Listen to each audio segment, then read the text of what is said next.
Well,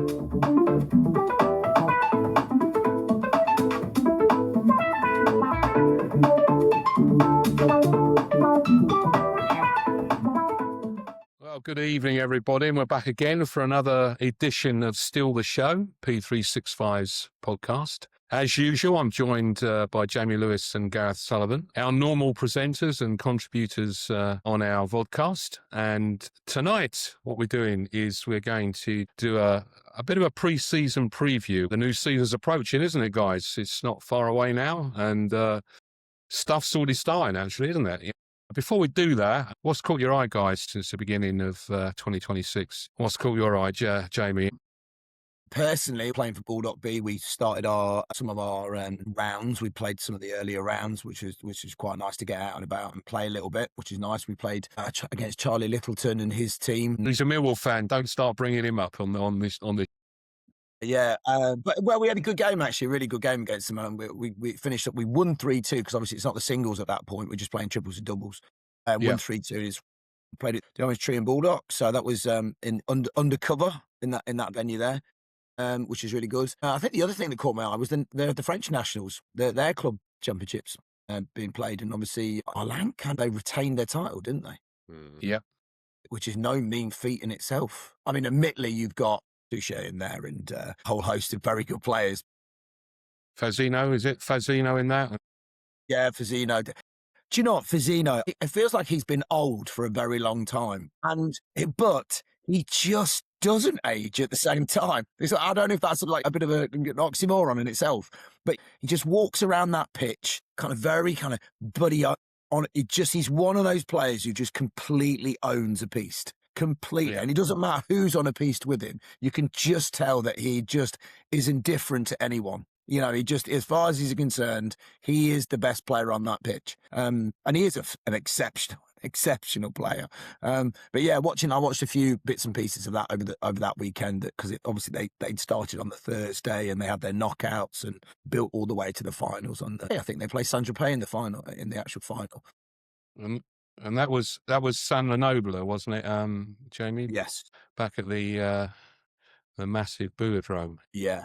Yeah, I get the feeling they're going to be using that more often. I should imagine for a lot of the French players who are based down south, that's quite a trip, isn't it? It's a bit like coming to Scotland from down south in England, isn't it, really? It's quite a trek, isn't it? It will be a big old trek, yeah, for them. Yeah, absolutely. Yeah. How about you, Gareth? What's tickled your fancy since January the 1st? And to be honest, I've quite liked the close season, if I'm being honest. Yeah. From a personal point of view, obviously, I put a lot of hours into the sport, and having that time away, has kind of made me raring to go again for my umpiring. But the one thing that I have done is beginning of April last year, I ran a couple of umpiring courses. Then we had November time, late November, I think it was. We had a number of candidates sit their exam, and happy to say we've got 3 brand new umpires that have qualified, a couple that were very close as well, but unfortunately didn't quite make the grades. Some extra work we put into them, and we'll get them passed. To some of the countries that listen to our podcast, 3 new umpires doesn't sound a lot, but in the English game, it's one of the biggest influxes we've had in a number of years. So I've had lots of conversations about kit and equipment and stuff like that but this season it'll probably cause me a bit more work working with them. But then hopefully from the season after, that'll bear fruit a bit more, and I can repay some of the effort and the time that's been paid into me, and pass it on to them. Hopefully, we get some of them out to events with me, so you guys will get to meet them all. And it's really excited about that. I'll be on my best behaviour. I promise. Good. You always are, Jamie, apart from one occasion. I remember when a scoreboard went flying, wasn't it? When was that? Do you know what, Martin? The problem is no one ever forgets that one. And quite rightly, probably. I was just cross at myself, not the scoreboard. Yeah, of course. No problem with that. Just what about inter-regionals, Gareth? Will you guys be a little bit less stretched, do you think? Or is that a bit too early for the... We've got our, actually on Saturday morning, we've got our full commission meeting, so that's all the umpires. Great. That can make it, being run by mainly Mike, but assisted by myself. and that's when we'll really hammer into the calendar. So I've got in my head who I'd like to be allocated, to what events. Whether they're available, I don't know. But I'm hoping that we could have 4, maybe 5 at the interregionals this year. That'd be so much better for you all. That's my wish. Whether that happens or not, I don't know. But we've got we've had an influx of 3 new umpires, but you got to remember, like John Thatcher and Bob Parker came out of retirement to help me out last year. I know John Thatcher, I think he's getting a knee replacement this year, so he's going to be not able to help us out at all. I'm hoping Bob can do a couple of events, because the pressure of the interregionals, if we've got a few new umpires there, we're going to need at least a couple of experienced ones to help them out. But yeah, that's the plan. Yeah, it was certainly great to see both Bob and John at interregionals last year. Only turned up for one day, but it's great to see them. Not great to see me, though. Always good to see you, Gareth.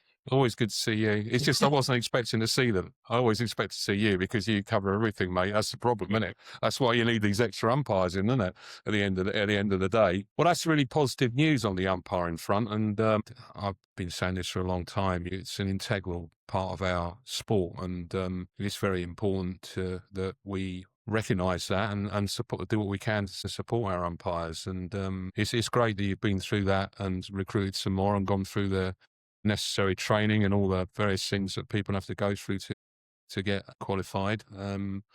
Let's hope there's some more people out there that can join your ranks, Gareth. That would be, definitely. There's a few more in the pipeline, and like I say, there's a couple more that I only just missed out. But I think one thing that some of the players need to realise, and some of the potential umpires, or anyone that's ever thought about being an umpire, the 3 that made it put in a lot of work. It's, we've talked before about when I got my European grade, how much effort I put in. These 3 gents that have passed, they've really put the effort in. It's not an easy thing. The exam's very testing, and then practical side of it, we're out in the torrential rain at Leicester doing that. So yeah, fair play to them. They've put the effort on, and they've achieved. So long may it continue. And I think even Kevin Moss is coming back this year, umpiring. He's can recommit now. His job's changed, so he's not working weekends.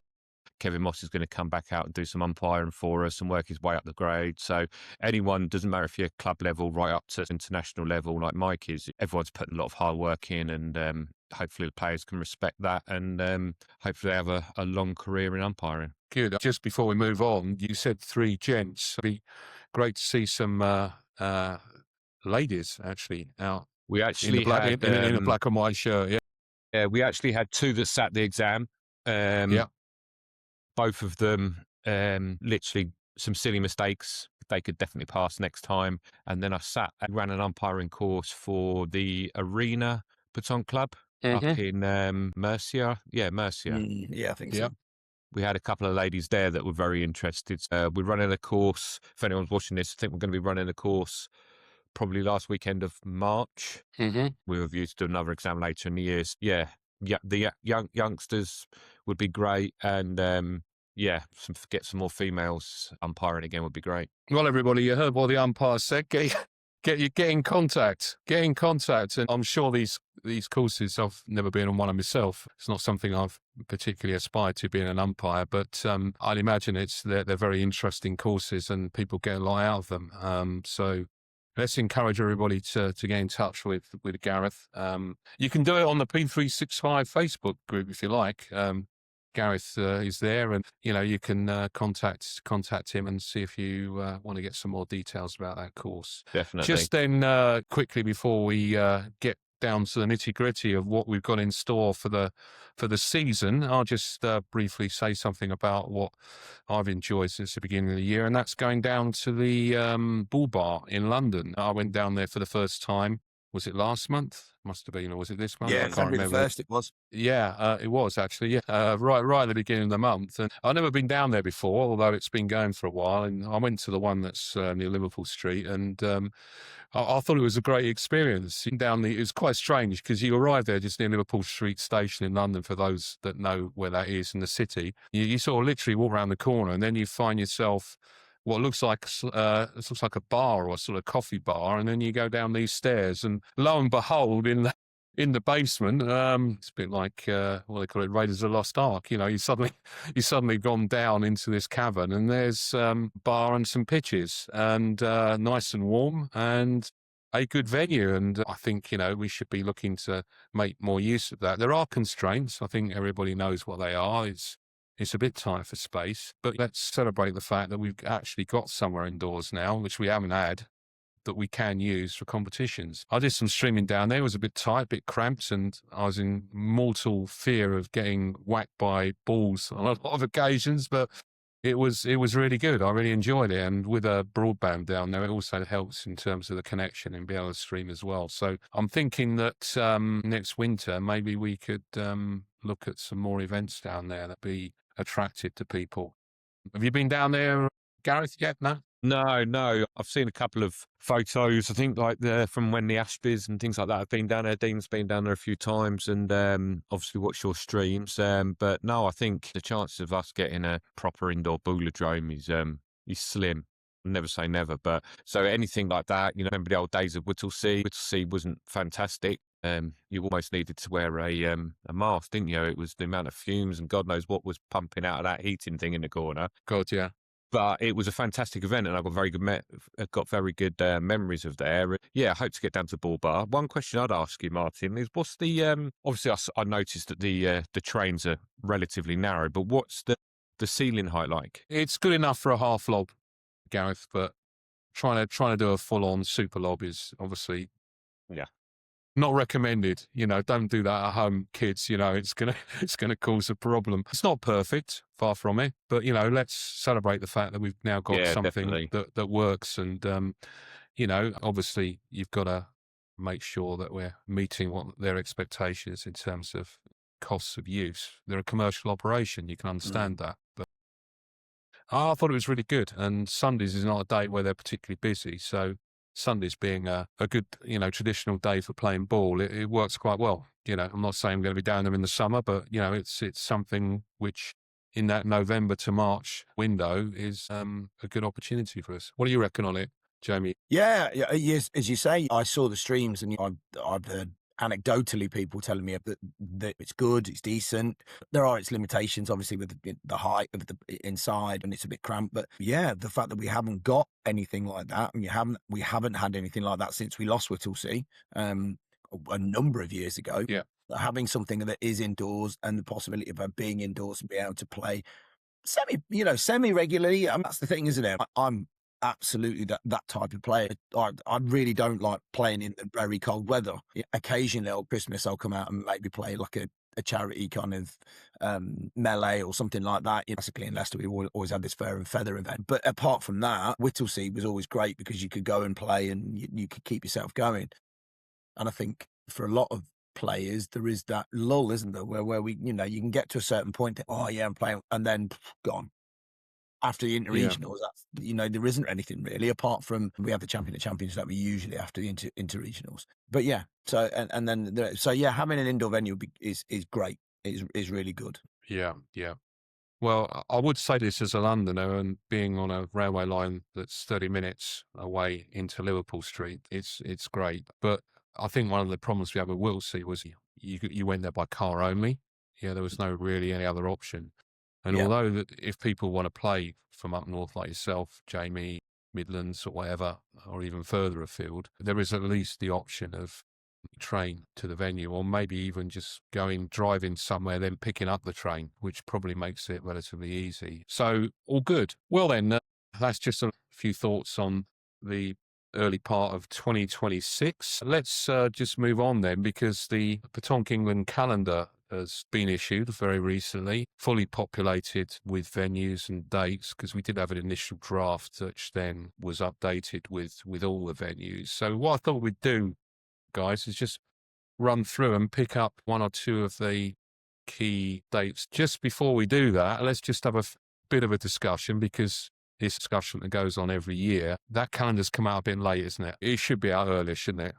I mean, it's not just players waiting on it. It's like your guys, Gareth, the umpiring, the officials, we're all waiting for that, because you've got plans to make. You know, you've got to plan your holidays or work around other things that you've got in your diary. Yeah. You know, it's Not good, is it? It's come out too late. No, Really, well, isn't it? it's one of those things. I think John, who obviously we'll talk about in a bit, has been running it for the last few years, and I don't massively like to knock anyone that's doing a job that I'm not doing. He had his reasons for it coming out at this time of year, but I think PE have made a commitment. They'll be looking to release it for the next calendar year, sort of like November, December time, which would be good.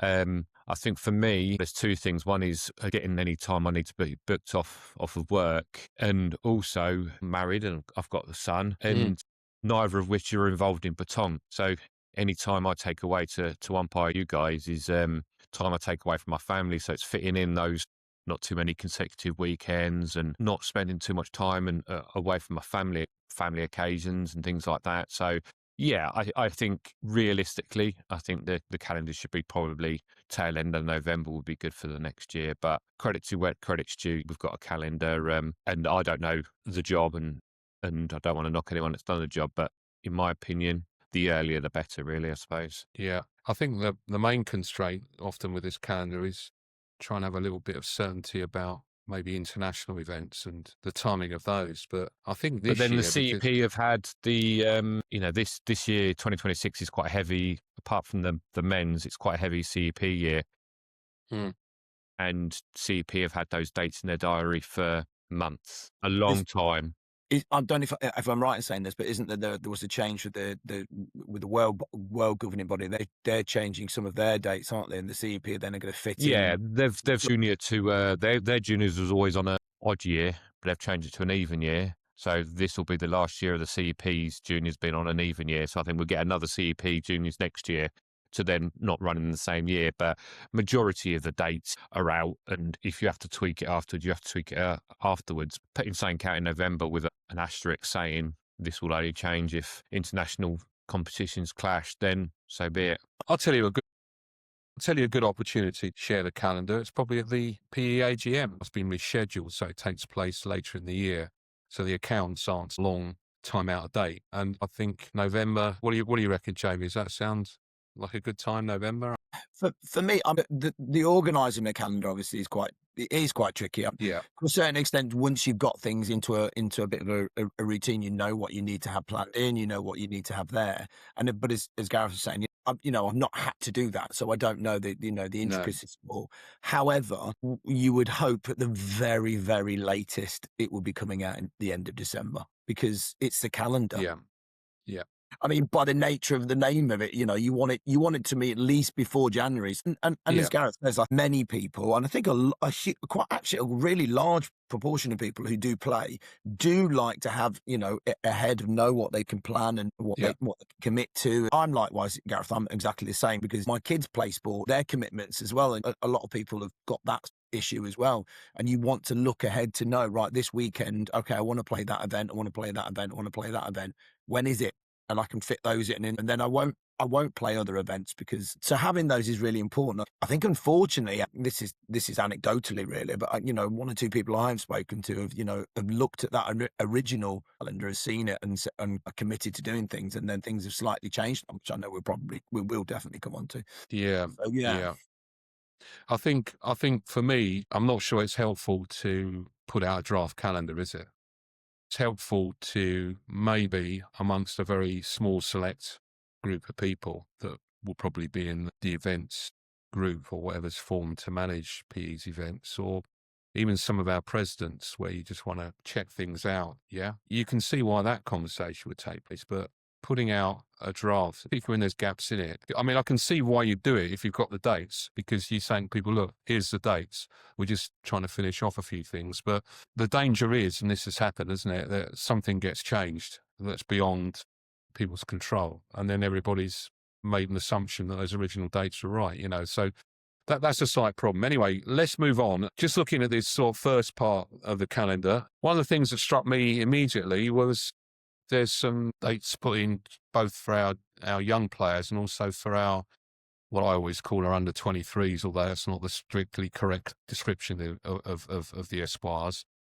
That's quite encouraging. Well, I think we'd commented on here before on this on Still the Show that things were moving in the right direction with our young players, in terms of the organisation after a period where it hadn't been fantastic. The area which I been talking about since I saw that the juniors getting back where they should be, thanks to the work of a number of people who've put quite a bit of time into that, was what's going on with their under-23s. And there is a date put in there because presumably they're thinking about the European Espoirs, which are taking place, I think, later on this year, those championships. So that's quite encouraging. I suppose the question is, Gareth and Jamie, is do we have the under-23s out there to make that England representation happen? I'm not sure about that. I mean, what's the story? Well, I was at a family event last weekend. Those of you that know Adam, his 50th birthday, so he's getting old, my brother. One of the group that was there was an Espoir,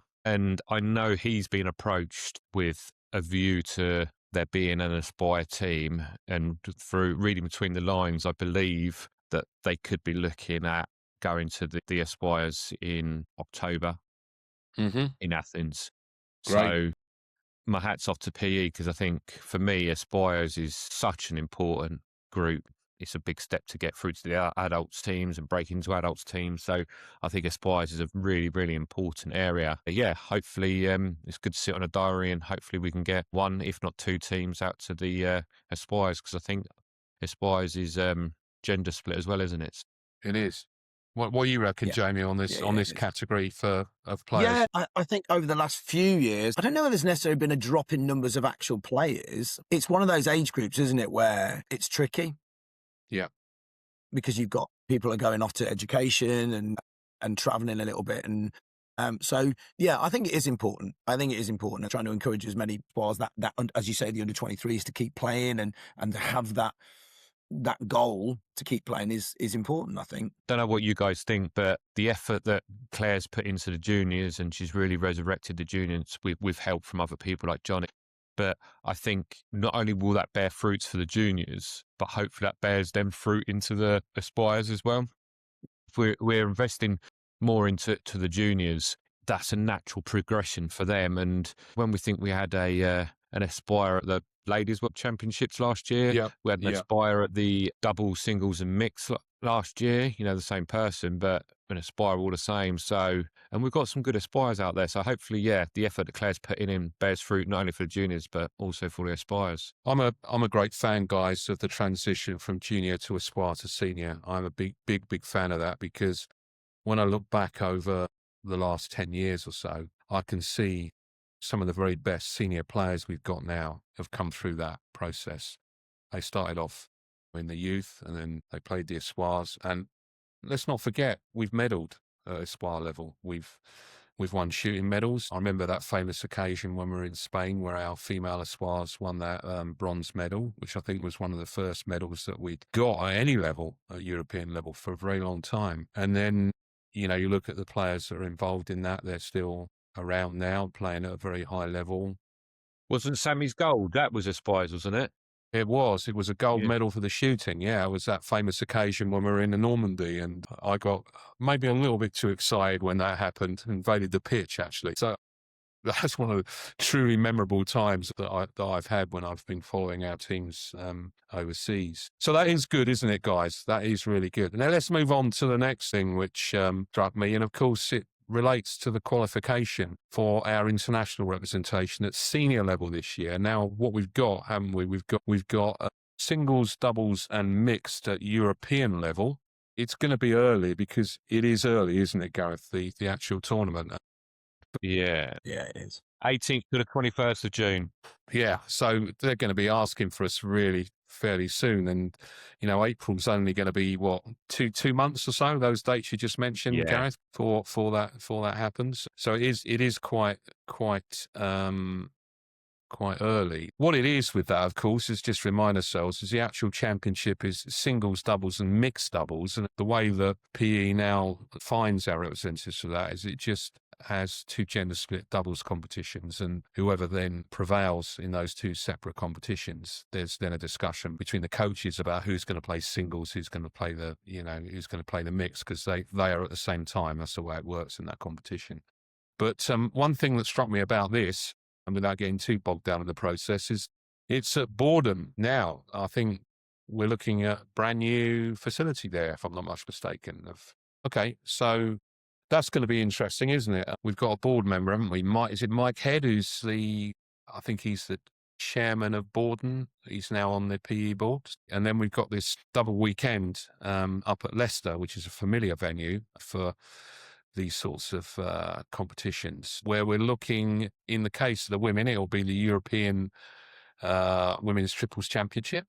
And then for the men, it's the World Triples Championships. So that will be challenging, but it's all done and dusted in one weekend. So I'm going to ask you a question, Jamie, okay? Do you think, Jamie, that just 2 days is sufficient to find consistency and whatever else we need to sort of find in terms of making an international representation? Or do you think there should be a little bit more than just a couple of days? That's an open question to you, really, I suppose. It's a tricky one, isn't it, really? I mean, as you say, it's quite early in the season. I think what will happen is you will get similar teams entering. Ideally, you want more and more teams entering. Over the last few years, historically, the numbers have not been very high. I played in them last year. I think it was eight teams on the first day. And I don't think it was 8 teams on the second day. I think we dropped to 7. I think one of the teams dropped and decided they hadn't got a chance in qualifying, so they didn't play the second day. So in some ways, I would argue no. But if you're literally you've got the same group of players who are playing, effectively, I think probably yes, it is all right. But if there were more teams playing, then I would say no, if that makes sense. Yeah, I get that. What do you reckon, Gareth, on this? Yeah, I can only really echo what Jamie says. I think as full as our calendar is, for the amount of teams, we might be surprised this year. We might have a lot. I'm going to say we won't. But I think for the amount of teams we do get competing for that one position, I think one weekend is all you can justify with how packed the calendar is. So I think, having it earlier on, yes, it's a negative where people haven't been playing as much. But then there's a positive that ladies isn't until mid-October, the Women's Europeans out in Athens. So that gives them a lot of times to hopefully be finding some competitions, travelling about a bit like the men did last year, to find some other competitions to bond. So I think it's 6 of one, half and does the other, but I definitely don't think you can justify more than one weekend for 8 teams. Okay. My view on this is I've never been that bothered about numbers as long as the quality of the players is there, and then you find a system to do that. Let's say if you manage to encourage 32 teams to come and play, each in the men and the women, okay? Unless there's people out there, players and teams out there that none of us here tonight know of, you're really questioning whether those teams, trade players, are going to be of the standard to compete at the levels that we're talking about. So I don't get obsessed with that, but I also can see an argument that says, well, people have to start somewhere. And if you've not been a junior in an Espoir and you haven't been through that process, there could well be people out there who actually could, if they put their commitment in and everything else, could actually be of that standard. I was about to say, Becky is a prime example of that, Becky, we took abroad, didn't we? First time to Mosaic, first time she'd ever played internationally, did very well, got motivated by that, put the time in and put a hell of a lot of time in, let's face it, to get to the level that she is today.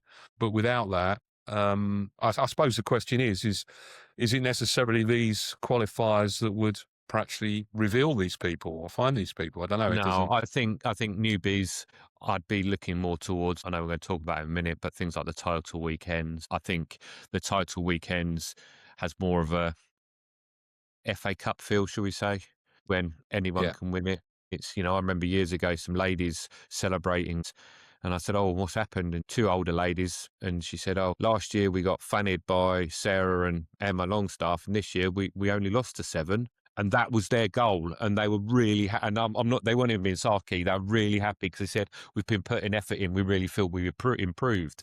So that's where you get those things, I think, at title weekends. I suppose the only issue I have is if you've got a weekend like that in April, the weather could not be good, right?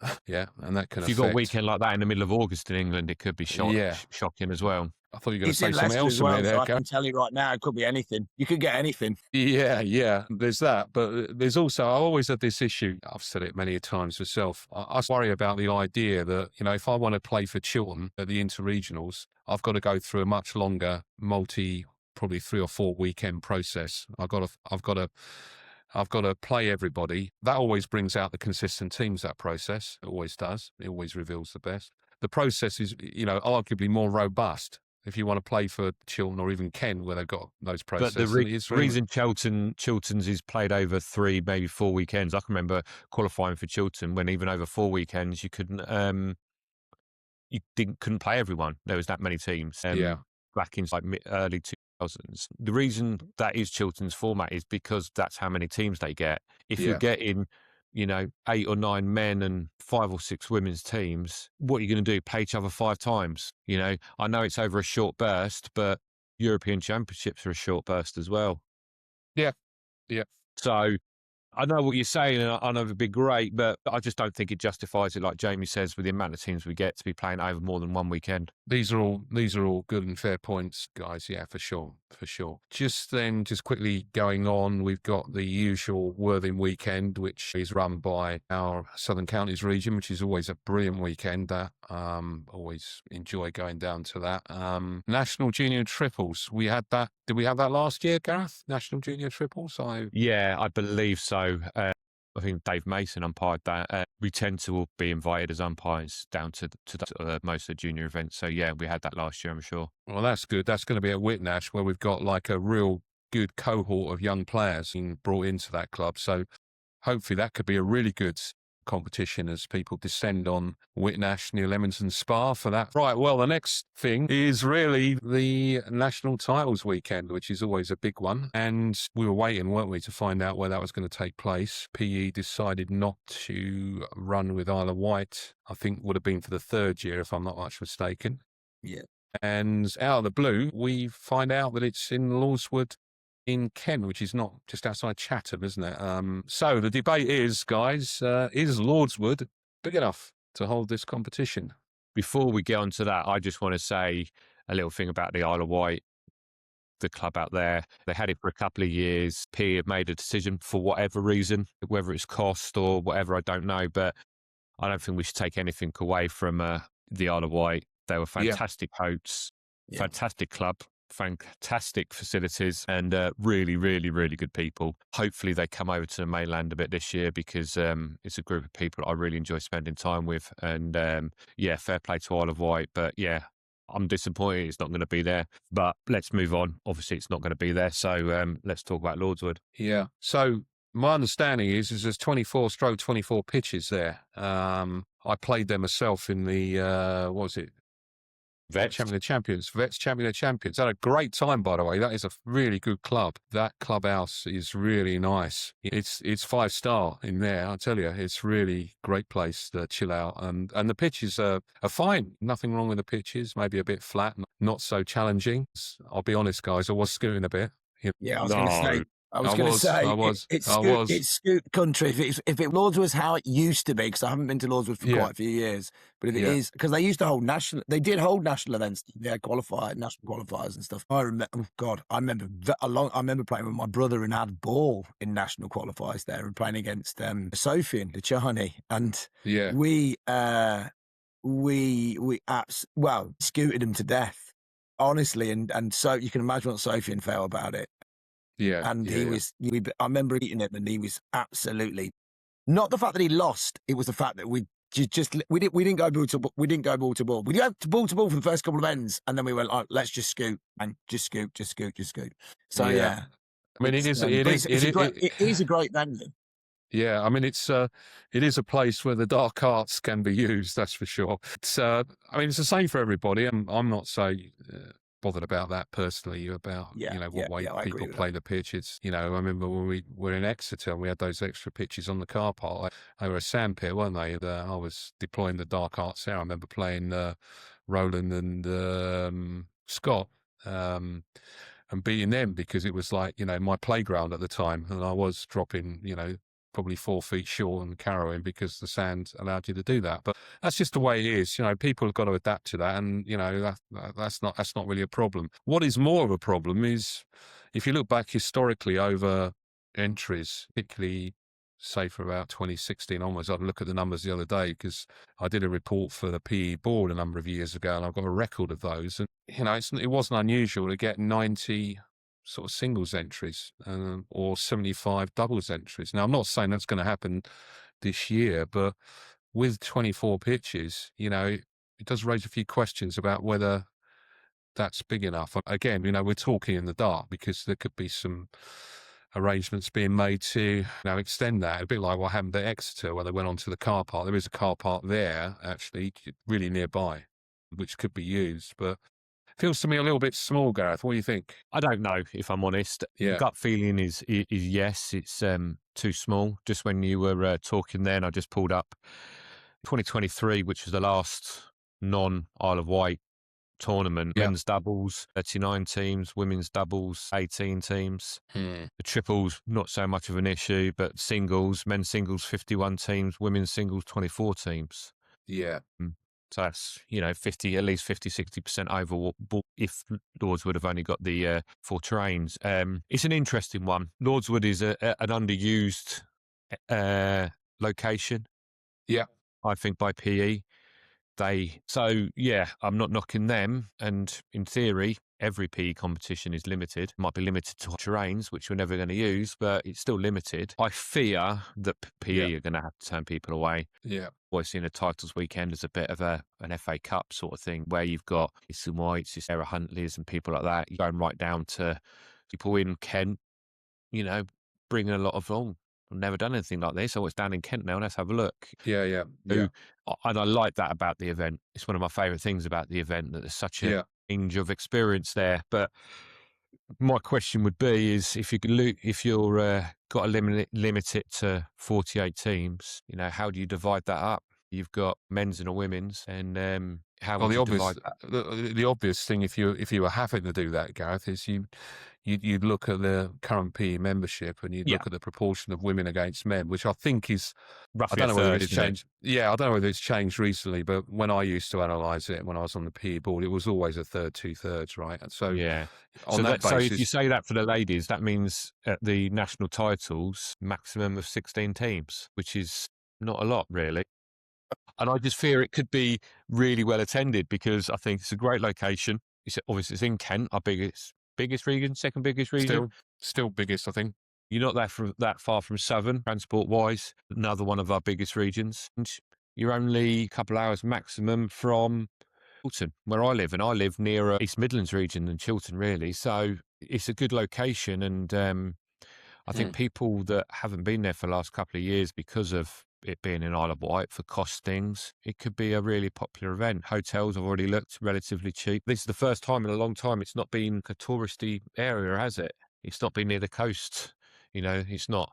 Well, Gravesend, I suppose Gravesend was a bit like that, wasn't it? Yeah. That brings the costs down. So I fear that we may be turning people away. There you go. I've said enough. What do you reckon, Jamie? Yeah, that's my worry, really. I mean, I'll echo what Gareth said about the Isle of Wight as well. I went on the first year that it was held there, and I thought it was absolutely fantastic. I think the venue itself was brilliant, and the people brilliant as well, and the competition was ran really well. Similarly to Gareth here, I think that basically this year, with it being back on the mainland and back being in a place that's probably more accessible, I think the numbers will be higher. And I think it's wrong to be turning people away. I don't think you can have a titles weekend and turn people away. If you're doing that, I think to me, it's against the spirit of what you're trying to achieve. You want to have as many people playing as possible. And I know the counter argument where, well, you need a venue. We need venues for that. Yes, that's true, but at the same time, I think the titles weekend is, as you've already said, generally over the years has been one of my favourite events, because it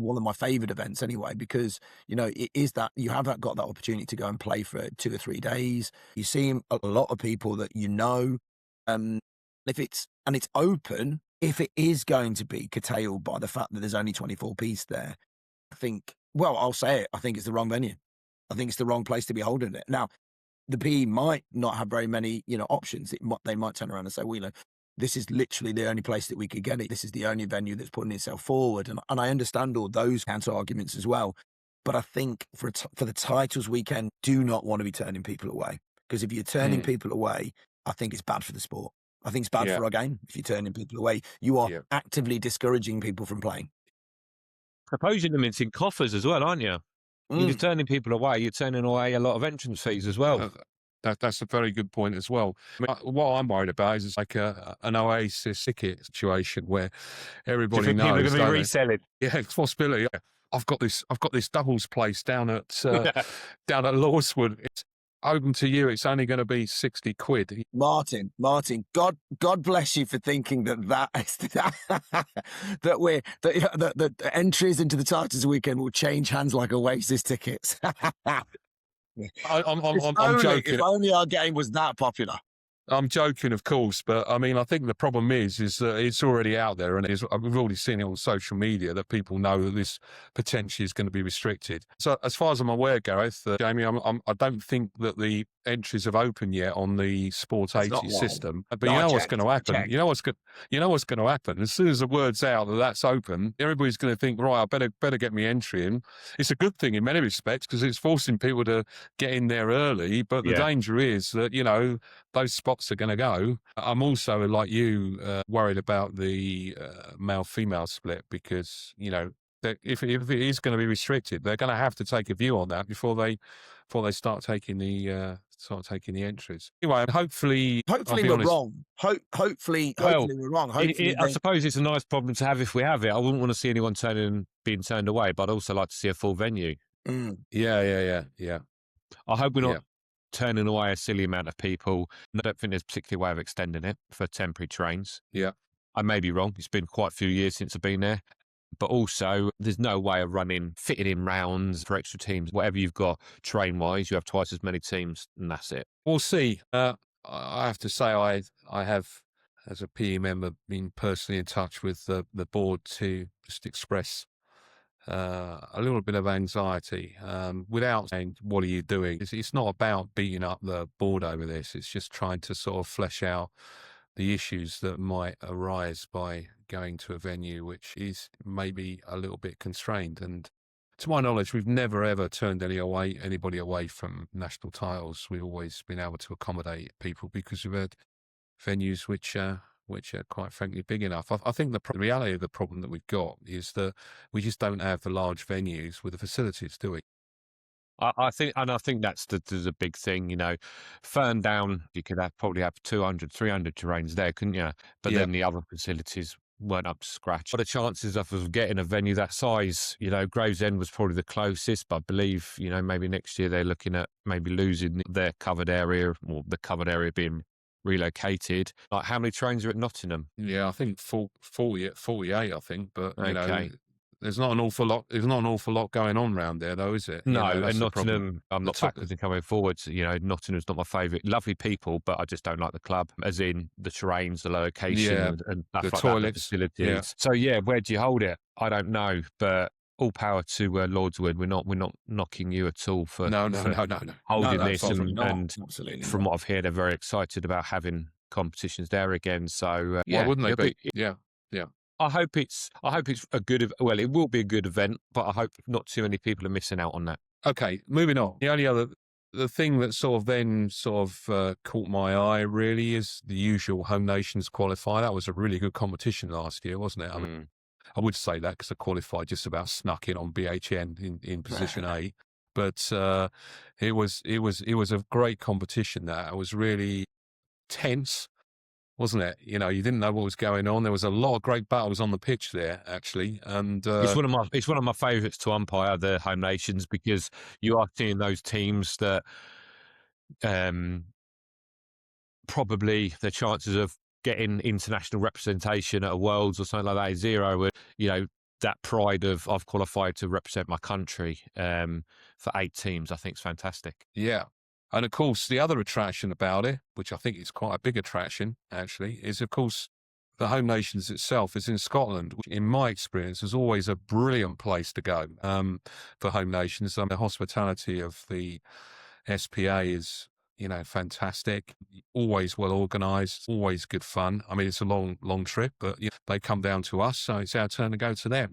And it's in Stirling, which I don't think has ever hosted a Home Nations before. I went to Stirling many years ago. It's a really nice town. Is it a city? I'm not sure, but it's a really great place. So I would imagine that's going to create a lot of interest, that Home Nations qualifying. But Gareth, have you noticed when the junior World Championships are taking place at the end of July and beginning of August? In Santa Susana. Yeah.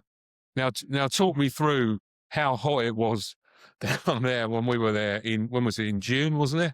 Last year, Yeah, I well, think. I went, no, July, because I was there for my wedding anniversary. Well, I've done 2 years in the trot there, Yeah. and you can listen to it on our previous podcast, but hot don't come close, does it? I No, remember I ripped up, don't tell the hotel this, but I ripped up a towel, soaked it, put it in the fridge, and then I was having that underneath my cap. It was that hot. One day they actually extended the siesta period, didn't they? Because they did. Yeah. It was so because hot. it was inhumane to be out in those temperatures. So yeah, fair play to those juniors being out there. I hope they're yeah. I'd like to think something will be done. Maybe only using the not where the show trains were or something, and there is some shade in the complex, isn't there? Yeah, it'd be interesting to see what they do for a health and safety point of view. But yeah, very hot. Fantastic venue, and the 2 minutes from your room to the pitches is probably unrivaled in just about any international tournament I've been to. I mean, I remember that famous time we went to Canada. It was like 45 minutes away, and you were constantly in fear that you were never going to make it back to the pitch in time because the coaches were okay, but they were almost like being dictated by other people who were under a less time constraints. I actually like what they did in Spain as well with the siesta period.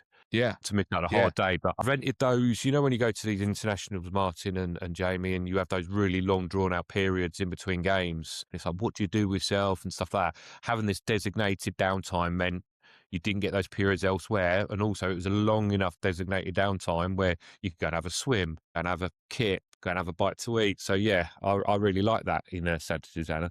I remember that time, Jamie, when you were playing in the World Championships in Turkey, and the England supporters were camped out in a hotel, which was about 25, 30 minutes away. And outside there was a lot of wild dogs in the streets, really. It was not the most pleasant walk to that venue. And I remember being a bit late on one occasion and actually legging it from the hotel when I was probably a little bit more fit than I am today. Yeah, it's just the benefit of it being very close is excellent. And then moving on, August Bank Holiday weekend, there's this Kent Big Weekend. Now, is that something that's been revived, guys, do you know? Because I believe it's the development of the competition that Alex does. So, yeah, I believe it's her weekend. That's good. That's always good. And then let's just talk about the interregionals. Back down there again in Western Supermare. It's the Sam Bay, second year. Now, let's say there's been a little bit of controversy about the date being changed on that.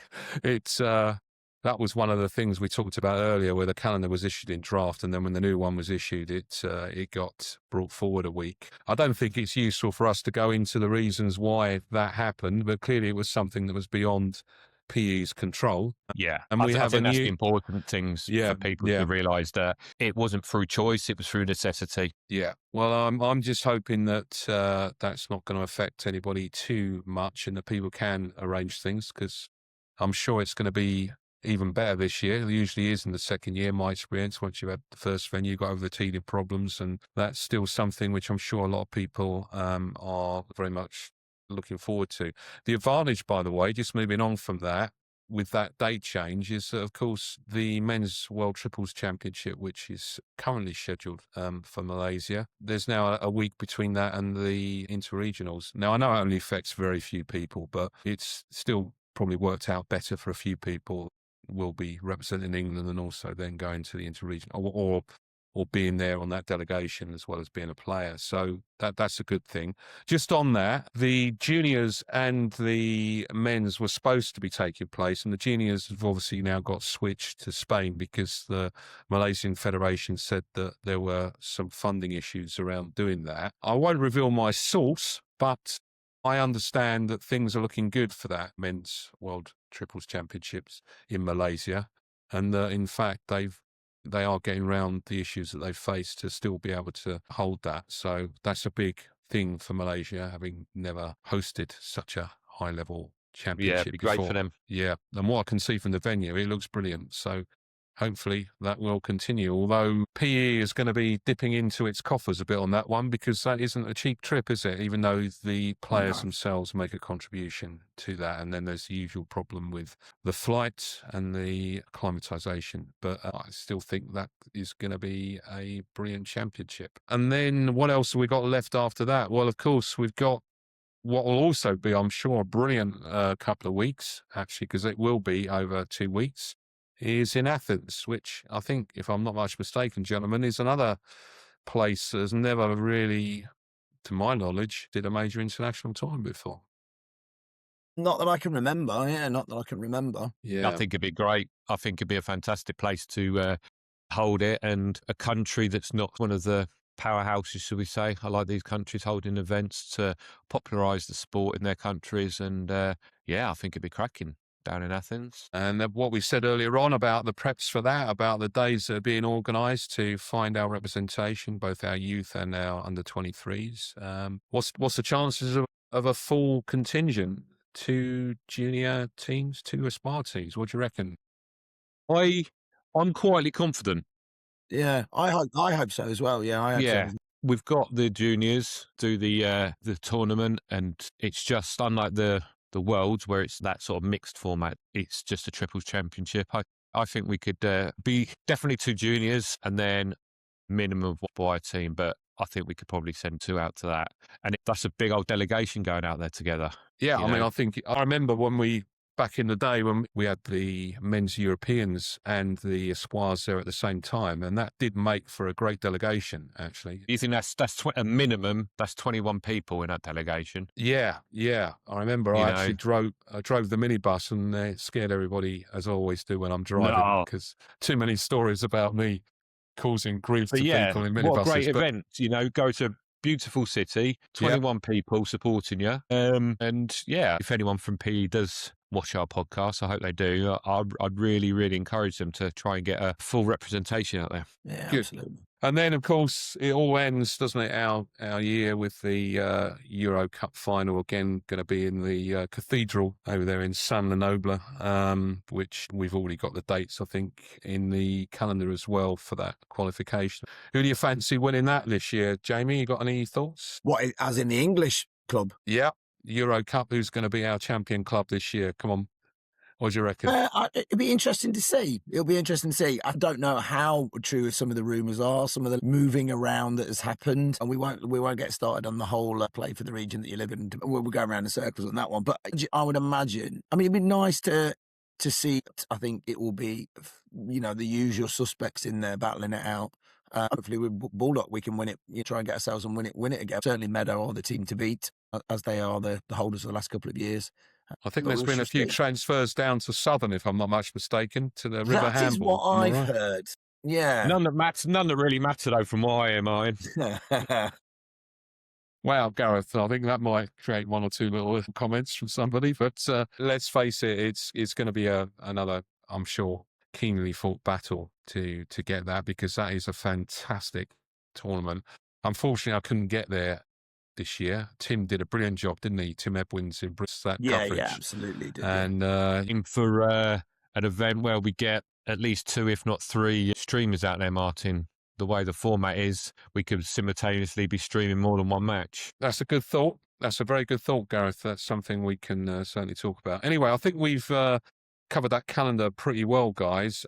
I just wanted to end on this final point. There's 2 bits to it, really. First of all is just really saying to John Edmondson, thanks so much for all the time, effort and energy that you put into our events. How long has John been doing it? Is it 3 or 4 years? I'm not quite sure. He took over from Barry Wing. I think Barry just got us out of COVID, didn't he? Yeah. So I think it's probably 3 years. 3, maybe. No, it must be 4 years. It could be 4. I think John has done as a volunteer, he's done a tireless job on that. And if you think back through it, there was 1 or 2 little hiccups we've had.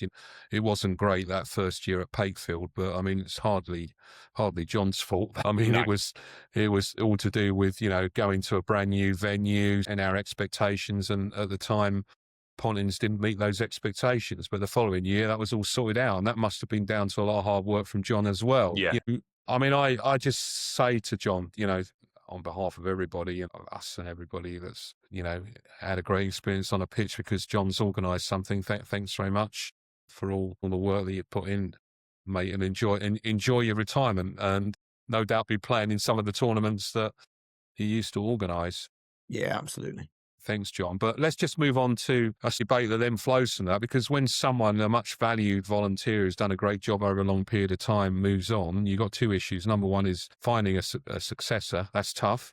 And secondly, it also gives you the opportunity to just think about, is there something we can learn to try and refine the job a bit? Let's not get into the successor thing, because the successor thing is the successor thing. There's been an ad put out by PE. Hopefully there'll be some people coming forward to do that. What about how we approach it? Is there anything we can change? Is there new tricks that we've got up our sleeve that can make that job a little bit more onerous, Gareth? What do you think? I've put a semi-lengthy piece on the P365 thread about it, that for me it's too big a job for one person. I think that's clear to everyone. It's too much. It's ridiculously a lot. People might not realise from other countries that listen into us that our events manager, events coordinator, whatever you want to call them, they do all the promotion, they do all the diary, they do all the liaising with clubs, they do all the entrance, they update the website for the Roll of Honour, they do our inter-regionals tournament, which is our biggest tournament by a long way, as well as physically organising on the day. And it's too much. It's stupid. It's stupid to be asking anyone to do that. So I think that's the first thing. I think the inter-regionals needs to be a law unto itself. It doesn't need to be connected to everyone else. I think you have a team of, and I think team is the key thing for across the board, but I think you have a team of 3 or 4 there that can do everything from, the pre-stuff, negotiating with our new provider, supplier, I don't know what you call them. Partners, yeah. What we ACF. want, spending a lot of time with them, everything from rooms and God knows what else you have to do. That needs to be all completely on its own. And then I think for the rest of it, I think you need to, Jamie said it, and in our membership, there's people with skills, and I'm not on about petanque skills. There's people that run massive businesses, there's spreadsheet wizards, there's people that all do a lot of event stuff. There's all these skills that we've got. And I think to say to those people, would you like to run events? Not a chance. There's no way I'm doing that. Because I want to play and I want to do this. But if you can break it down into these little pieces, have one like a head, and then, someone that works in the leisure industry, right, I'm really good at the event side of it, right, I'm really good at, someone that can't play at the top level anymore. Well, I'd quite like to keep my finger in, so I'd like to come and do the spreadsheets during the day. And I think if you can divvy it up into chunk-sized pieces, the longevity is there, and I think the production would also go up as well. What do you think, Jamie? Yeah, I agree. I've been a long time believer that, and firm believer that there are a lot of people in our game who their day-to-day jobs, we could really tap into their kind of their knowledge and their skill sets and their expertise, really. And to a certain extent, some of their contacts as well to bring into our game to kind of, we've seen that the Boule Bar is to a lesser extent example of that, using a commercial business. And I know it's slightly different because they are basically a bar that you can play ball in, which I know obviously, ticks all the boxes. But I think I think that's been the case for a long, long time. And I think one of the problems in our game for a number of years has been a problem of a core group of people being in charge and being in control, and it's this control element. And I'm trying not to be too disingenuous to people, because I know a lot of people put a lot of hard work in, but I think if that circle could get wider and people could share the workload effectively. It's delegating out, but it's also bringing people in and sharing that workload and skills, because there's so many people in this game who've got a lot of expertise that we could really draw on. But as Gareth says, I think organising all the events is not the job for one person. It's a job for a number of people, a committee or group of people who are working together. And I absolutely agree with Gareth as well. I think the Interregionals is it's his own monster in its own self, in its own right. It's a fabulous event. Again, one of my favourite events of the year for many different reasons. But it's a monster of an event to organise. And I think you could have groups of people organising, a group of people organising the SSE events, a group of people who are doing titles weekend. I think part of the job of the new person that's appointed is probably to think carefully about what you guys have just said, actually. about how that might be structured. What it needs, I think, is almost like, without getting, too bureaucratic, is just putting down the individual tasks and almost putting them into like an organizational chart. Absolutely. You need like a CEO, and then you need a head of interregionals and a head of titles weekend and a head of, and then they can filter down what they do. Yeah. And if that structure's there and it's all clear about reporting lines, one of the fears I've got is that when you've got a lot of people involved, there's got to be a degree of accountability, isn't there, to the board? And that's what the person at the top's job it is, to report in. The other thing is, I wouldn't necessarily say that person should be on the PE board. No, I agree. I think as long as the reporting lines are there, maybe turn up to one meeting a year or something just to update everybody, probably around when the calendar's issued or just prior to the interregionals. But I think part of the problem with this is that, if you're then loaded doing that job also with the responsibility of being a director of PE, it's just too much. So I would encourage that. I've got one other final thought, which is, maybe in some of these very important jobs, maybe like the Supremo on the interregionals, if that's the person who's the head of events or somebody else, that maybe it's worth potentially giving some sort of honorarium, some small sum, to say to them, look, this is an important job to us. The importance is demonstrated by the fact that we're paying you a small sum. It doesn't even be a huge amount of money, but it just creates a slightly more formal sort of relationship. Yeah. I think the other thing is I think the job, slightly going back on what I've said, but the amount of jobs that John's been doing, it's been ridiculous. And it's little things, not little things at all, but the competition rules, it's always sprung out to me. So the events manager, whatever this person's called, does the competition rules. Now, you've got a lot of different competitions, but you've also got an umpiring commission. We know one or two things about rules. So why is that task underneath there? That's what I'm trying to say. Mm. And it's like the entrance and stuff like that. I don't really think that needs to be in there. There could be all that takes is someone on a computer saying, this is who we've got, there you go. They don't need to be worrying about that. It's some jobs that need to be separated from it. I think, Gareth, what it is, right, is it's almost like a mapping exercise about all the different elements. I think people have got to let go of stuff as well. They've got to trust people. It's like anything, right? We talk about the importance of teams in our sport. It's just another team that you put together. You look for the various talents. You're not looking for a shooter and a pointer in the middle. You're looking for someone who knows about promoting events, can put some nice flyers together, or is a whiz on social media so they can go out there and spread the message. It's all those tasks, isn't it, that you break down. And absolutely. I mean, you look at, I know the event hasn't been run recently, but the London Open, the people who ran that, and Monty was involved in that. There are other people, and he had a team of people working. They had a team of people organising that. Yeah. And that's a really successful event. I know it actually, obviously it wasn't held last year because of different reasons, but it's that sort of thing. You can get teams of people together to run things. I think we'd be more successful at running things. Well, I think we've covered a lot tonight, guys, on Still the Show. We started off talking about the beginning of 2026. We moved on to our calendar, and then we got on to more organisational matters to do with how we run our events and create fantastic competitions for our members. Covered a lot. Thanks very much for joining me this evening, and I think we'll just come to a close there. Thanks, guys.